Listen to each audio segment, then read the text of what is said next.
पिछले बार जिस तरह से बोली लगी थी सचिवालय सहायक की पोस्ट की, ऐसा इस बार नहीं होने देंगे।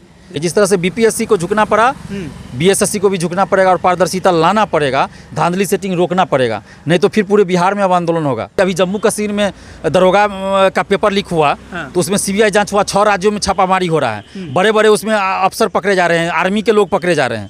तो लेकिन नीतीश कुमार क्यों नहीं सीबीआई जांच करवाते हैं? हम तो मांग कर रहे हैं सीबीआई जांच करवाए, लेकिन इनको डर है क्योंकि इनके लोग भी शामिल हैं इसमें। नमस्कार, मैं पंकज झा और आप देख रहे हैं रेबल न्यूज़ इंडिया। बीएसएससी, जो भी छात्र इसके भुक्तभोगी होंगे वो नाम सुनकर ही समझ गए होंगे कि बीएसएससी क्या है।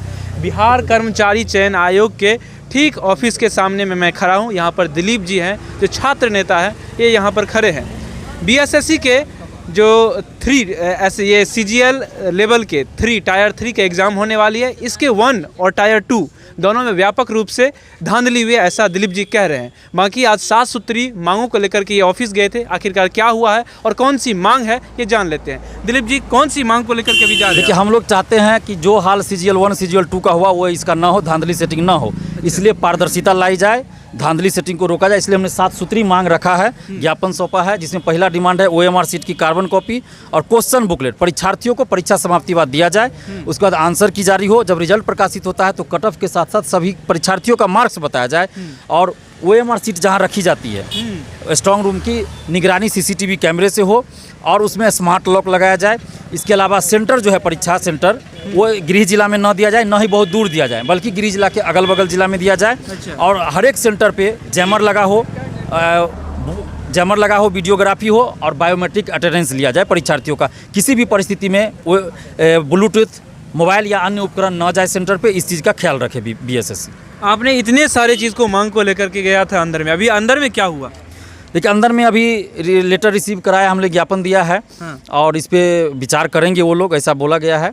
और हम लोग देखते हैं कि इसको लागू करते हैं, क्योंकि कोई भी चीज़ अगर तुरंत हम देंगे तुरंत तो लागू नहीं होगा, ये सभी जानते हैं। तो अब अध्यक्ष इस पर विचार करेंगे, उसके बाद वो लागू करेंगे। अगर लागू नहीं किया जाएगा तो फिर हम लोग आंदोलन करेंगे। ये प्रश्न उठता है, अगर हम गए और लागू नहीं होता है तो फिर दिलीप जी दूसरा प्लान क्या रखे हैं? दूसरा वही आंदोलन करेंगे जो हमारा लोकतांत्रिक अधिकार है।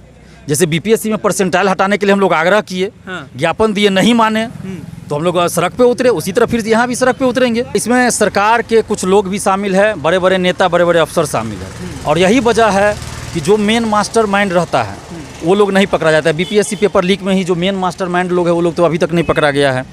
और इसमें भी पेपर लीक कराने के जुगाड़ में बहुत सारे लोग हैं।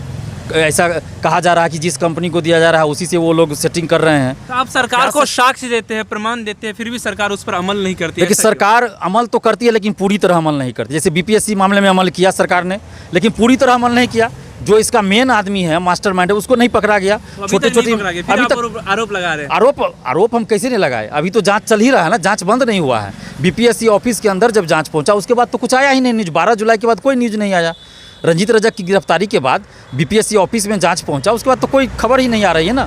तो इसके लिए आप किसे जिम्मेदार मानते हैं जो खबर नहीं आ रही है, जांच आगे नहीं बढ़ रही है? सरकार दोषी है, सरकार जांच नहीं करवा रही सही से। अभी जम्मू कश्मीर में दरोगा का पेपर लीक हुआ, तो उसमें सीबीआई जांच हुआ, 6 राज्यों में छापामारी हो रहा है, बड़े बड़े उसमें अफसर पकड़े जा रहे हैं, आर्मी के लोग पकड़े जा रहे हैं। तो लेकिन नीतीश कुमार क्यों नहीं सीबीआई जांच करवाते हैं? हम तो मांग कर रहे हैं सीबीआई जांच करवाए, लेकिन इनको डर है क्योंकि इनके लोग भी शामिल हैं इसमें। मतलब इसमें बड़े बड़े अफसर, बड़े बड़े नेता इसमें शामिल है? बिल्कुल, बड़े बड़े नेता, बड़े बड़े अफसर शामिल हैं।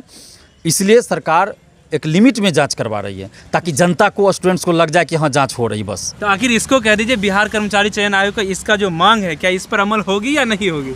देखिए, हम लोग तो आग्रह कर रहे हैं।